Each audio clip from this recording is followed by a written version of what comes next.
আপনাদের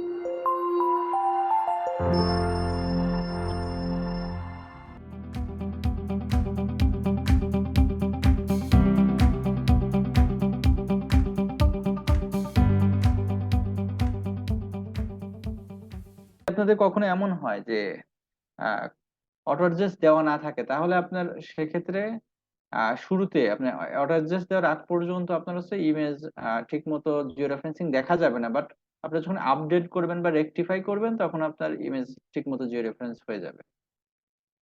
এখন এটা আমরা পরবর্তীতে কখনো দেখবো ইনশাল্লাহ। এইবার কয়েকটা বিষয়ে আমি এর আগে হয়তো বলে থাকলে মোটামুটি আপনাদের জন্য ভালো, আর যদি বলা না না থাকি তাহলে আমি একটু অ্যাড করি। এখন দেখেন আমাদের কাছে কিছু রেসিডুয়াল আছে, এই রেসিডুয়াল গুলো ডেভেলপ করছে কারণ আমাদের কিছু এরর জেনারেট হয়েছে। এররের কারণে, ট্রান্সফরমেশন এররের কারণে কিছু রেসিডুয়াল জেনারেট করছে। তবে এইটা জেনারেট করবে, এটাকে আমরা চেষ্টা করব মিনিমাইজ করা, বাট একেবারে জিরো আসলে হওয়া টাফ। আর ফার্স্ট অর্ডার পলিনোমিয়াল আমরা ট্রান্সফরমেশন মেথডটা ব্যবহার করছি ফার্স্ট অর্ডার। এখন ফার্স্ট অর্ডারের জন্য মিনিমাম 3টা পয়েন্টের প্রয়োজন হয়। আপনারা জানেন যে 3টা পয়েন্টের প্রয়োজন হয় যদি আপনার এমন হয় 3টা ইকুয়েশন থাকে। ফার্স্ট অর্ডারে আসলে 3টা ইকুয়েশন থাকে। 3টা ইকুয়েশন সলভ করতে গেলে আপনার 3টা আপনার হচ্ছে পয়েন্ট আপনার জানার প্রয়োজন হয়, 3টা কোঅর্ডিনেট জানার প্রয়োজন হয়, বা 3টা আননোন বের করার জন্য 3টা ইকুয়েশনের প্রয়োজন হয়। এখন আমাদের 3টা ডেটা মিনিমাম লাগবে, এই জন্য আমরা 3টা পয়েন্ট আমরা ব্যবহার করি মিনিমাম।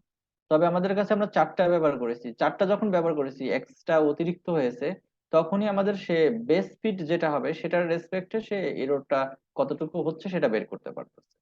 আমরা যদি সেকেন্ড অর্ডার পলিনোমিয়াল যদি করি তাহলে আমাদের 6টা পয়েন্ট মিনিমাম লাগবে, থার্ড অর্ডারের জন্য মিনিমাম 10টা পয়েন্টের প্রয়োজন হবে। এই জন্য আরেকটা ব্যাপার, এই পয়েন্টগুলো গ্রাউন্ড কন্ট্রোল পয়েন্ট সিলেকশনের জন্য আপনাকে অবশ্যই আপনার এই যে ইমেজটা আছে বা ডেটাটা আছে, ডেটার হচ্ছে যত ভাবে ডিস্ট্রিবিউট করে আপনাকে এই গ্রাউন্ড কন্ট্রোল পয়েন্ট গুলো সিলেক্ট করতে পারেন।